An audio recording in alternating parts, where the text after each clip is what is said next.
Baik, di sini saya akan menjelaskan tentang modul pembelajaran. Apa itu modul? Modul merupakan salah satu bentuk bahan ajar yang dikemas secara utuh dan sistematis.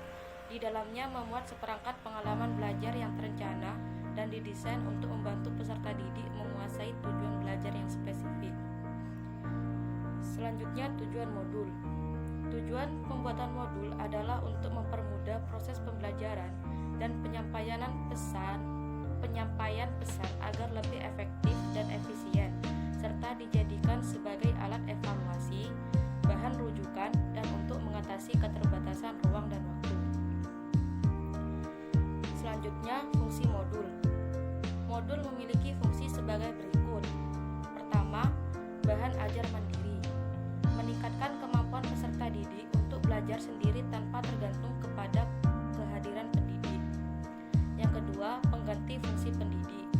Yang ketiga, sebagai alat evaluasi. Dengan modul, peserta didik dituntut untuk dapat mengukur dan menilai sendiri tingkat penguasaannya terhadap materi yang telah dipelajari. Yang keempat, sebagai bahan rujukan bagi peserta didik. Modul mengandung berbagai materi yang harus dipelajari oleh peserta didik. Selanjutnya, manfaat modul pembelajaran. Manfaat modul pembelajaran ialah sebagai berikut. Yang pertama, meningkatkan efektivitas pembelajaran tanpa harus melalui tatap muka secara teratur karena kondisi geografis, sosial ekonomi, dan situasi masyarakat. Yang kedua, menentukan dan menetapkan waktu belajar yang lebih sesuai dengan kebutuhan dan perkembangan belajar siswa. Yang ketiga, secara tegas mengetahui pencapaian kompetensi siswa secara bertahap melalui kriteria yang telah ditetapkan dengan modul dan yang telah ditetapkan dalam modul. Yang keempat, mengetahui kelemahan atau kompetensi yang belum dicapai siswa berdasarkan kriteria yang ditetapkan dalam modul, sehingga tutor dapat memutuskan dan membantu siswa untuk memperbaiki belajarnya serta melakukan remediasi. Draft bahan ajar. Cover didesain dengan sebagus mungkin. Berikut contoh cover. Selanjutnya, kata pengantar. Selanjutnya, daftar isi. Berikut yang tercantum di dalam daftar isi.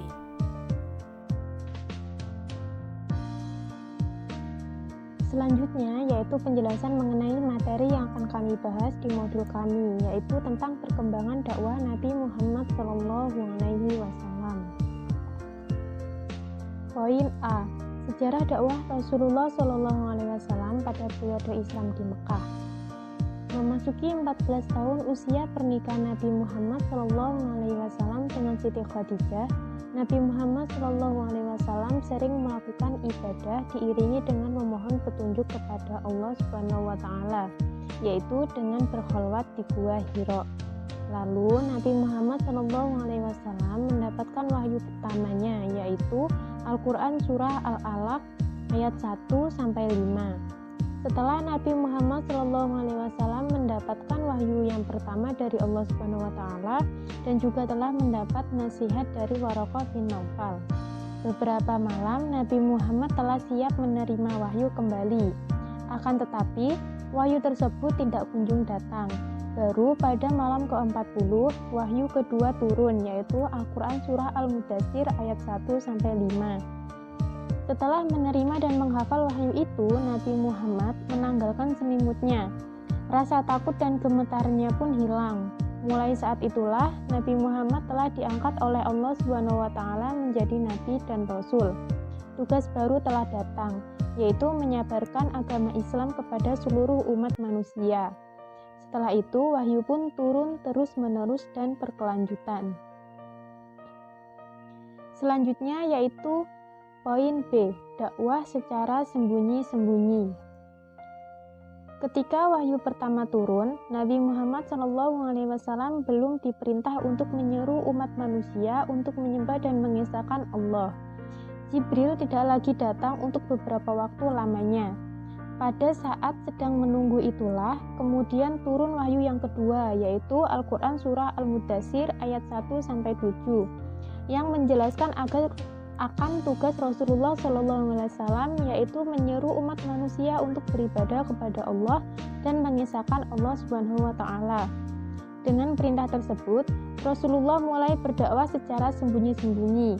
Dakwah pertama beliau adalah pada keluarga dan sahabat-sahabatnya.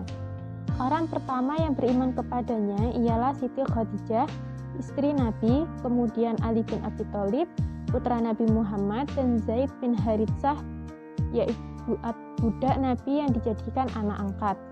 Setelah itu, beliau menyeru kepada Abu Bakar, sahabat karib Nabi.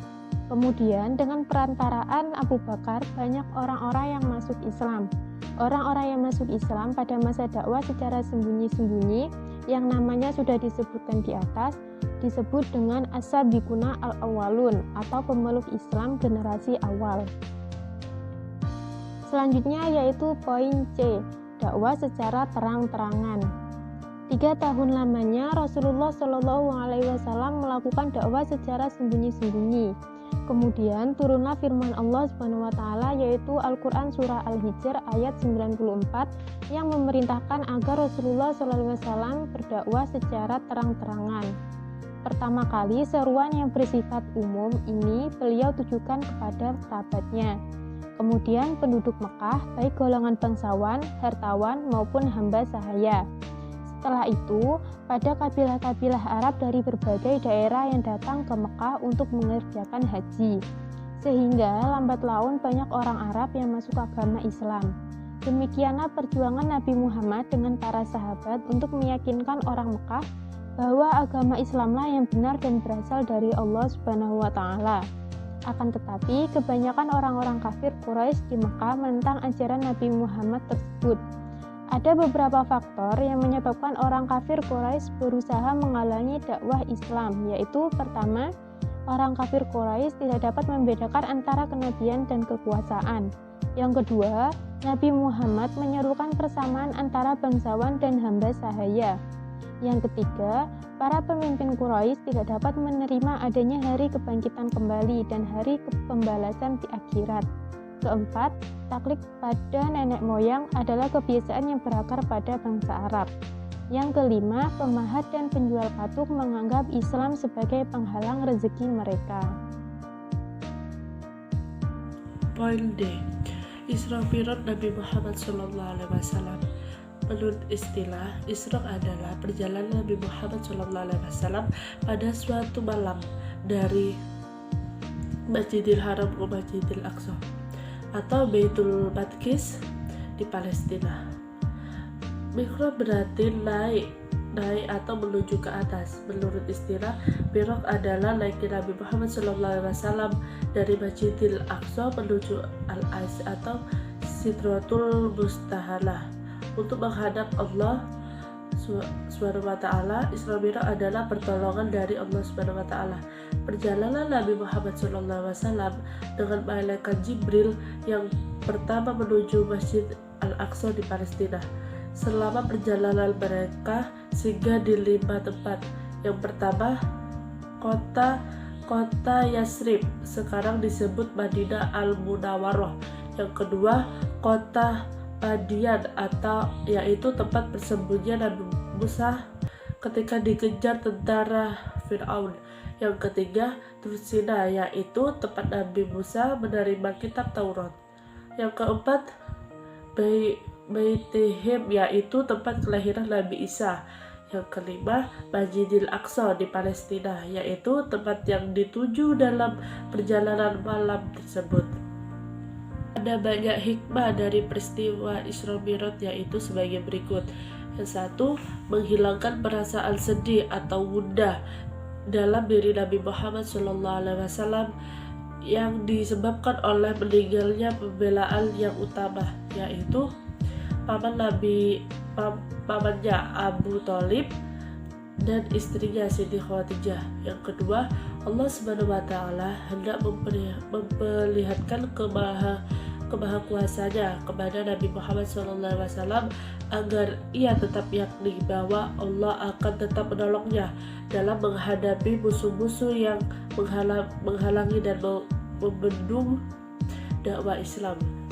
Yang keempat, Allah Subhanahu wa taala mempertemukan dan memperkenalkan Nabi Muhammad SAW dengan para nabi. Bangsa-bangsa terdahulu yang hancur karena kedurhakaannya kepada Allah Subhanahu wa taala dan Rasulnya.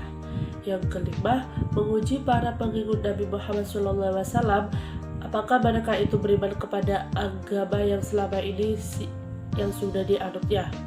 Yang keenam, Nabi Muhammad SAW dapat bertemu langsung kepada Allah Subhanahu wa taala. Yang ketujuh, Allah Subhanahu wa taala menyampaikan perintah melakukan sholat 5 waktu kepada Nabi dan umatnya. Lalu di sini saya akan menjelaskan di poin E, yaitu perbedaan kerasulan Nabi Muhammad SAW dengan rasul-rasul sebelumnya. Ada perbedaan yang mendasar kerasulan Muhammad SAW dengan rasul-rasul Allah Subhanahu wa taala yang lain. Di antaranya yang pertama, Nabi Muhammad SAW diutus untuk seluruh umat manusia, sedangkan rasul-rasul yang lainnya hanya untuk kaumnya saja. Yang kedua, Nabi Muhammad SAW diutus Allah Subhanahu wa taala untuk memperbaiki dan menyempurnakan akidah dan akhlak seluruh umat manusia yang ada di dunia. Yang ketiga, pengajaran yang dibawa Nabi Muhammad SAW berlaku untuk sepanjang masa sampai hari kiamat, sedangkan pengajaran rasul-rasul sebelum Nabi Muhammad SAW hanya berlaku pada saat tertentu saja. Yang keempat, Nabi Muhammad SAW sebagai Rasulullah dilengkapi dengan sifat dan akhlak yang mulia sehingga menjadi contoh tauladan bagi kehidupan manusia. Yang kelima, sebelum Nabi Muhammad SAW diangkat sebagai Rasulullah, beliau telah dilengkapi Allah dengan sifat-sifat yang mulia yang diperlukan bagi seorang pemimpin manusia. Yang keenam, Nabi Muhammad SAW dilengkapi dengan kecakapan tertentu sehingga sanggup menjadi pemimpin masyarakat dan negara. Nabi Muhammad SAW telah memanfaatkan kekuatan batinnya untuk mengantar manusia hidup dalam kebahagiaan, yaitu ilmu yang dalam dan luas, kemauan yang kuat tiada mengenal putus asa, serta berkemanusiaan dan kesusilaan yang agung dan tinggi.